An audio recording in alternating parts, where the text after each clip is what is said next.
Newsday continues here on One News Now. I'm Sean Yao. Motorists were dismayed over the standstill traffic along the South Luzon Expressway or SLEX due to flooding. At 8 a.m. today, both lanes were heavily flooded, causing a massive traffic jam. Even Muntinlupa Mayor Rufy Biazon was not spared. Some commuters were forced to take alternate routes to avoid the pileup. And for its part, the Toll Regulatory Board or TRB has apologized for the hassle, blaming drainage problems at a nearby mall.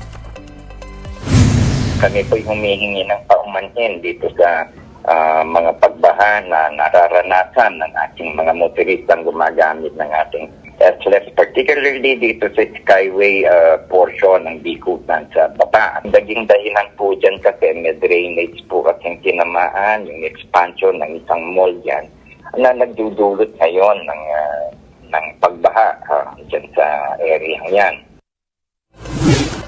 And as we speak, more areas in Metro Manila and nearby provinces are inundated by floods. In Bordeos, Quezon, floodwaters are knee-deep, even flowing inside the houses of locals. Non-stop rains were also experienced in some parts of Calabarzon. In Santa Cruz, Manila, floods were gutter-deep this afternoon. And in Valenzuela, vehicles are stalled and motorists had to endure hours-long traffic, also due to flooding. And despite the incessant rains, the Angat Dam remains unreplenished. Nevertheless, the Metropolitan Waterworks and Sewerage System, or MWSS, does not see water levels in the dam to hit critical level. MWSS spokesperson Patrick Dizon noted that Angat's reserves are still between 175 and 178 meters. And while these figures are below the minimum operating level of 180 meters, Dizon says it is still far from the critical level of 160 meters. MWSS remains hopeful that more rains will come to recharge the Bulacan Reservoir. Angat supplies more than 90% of Metro Manila's water requirements. Pinakabababang elevation po na ating makakabot ay nasa 175 to 176 meters, which is mataas pa naman po ito ng mahigit po dito sa ating critical level na 160 meters. Hindi natin nakikitang sasadsad po yung level po ng ating Angat Dam. More stories still to come after this quick break. Stay with us here on One News.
You're still watching One News Now. I'm Sean Yao. The Appeals Chamber of the International Criminal Court, or ICC, is set to decide next week whether or not to resume the investigation into the Philippine drug war. Recall that earlier this year, the Marcos administration filed an appeal with the ICC, questioning its jurisdiction and asked that the probe be terminated. In a media advisory on Wednesday, the ICC announced that they will issue their decision on July 18 at 10 in the morning, Netherlands time. Moving on to other news, the Marcos administration should raise the arbitral win against China to the United Nations. That is according to former Philippine ambassador to the U.S., Jose Quisha Jr., who also said that the Philippines should continue shaming China for its aggression in the disputed waters. Here's an excerpt of his interview on Thought Leaders. China has become even more aggressive. They have been pushing. You look at the presence of Chinese vessels in Philippine territory, and what have we been able to do?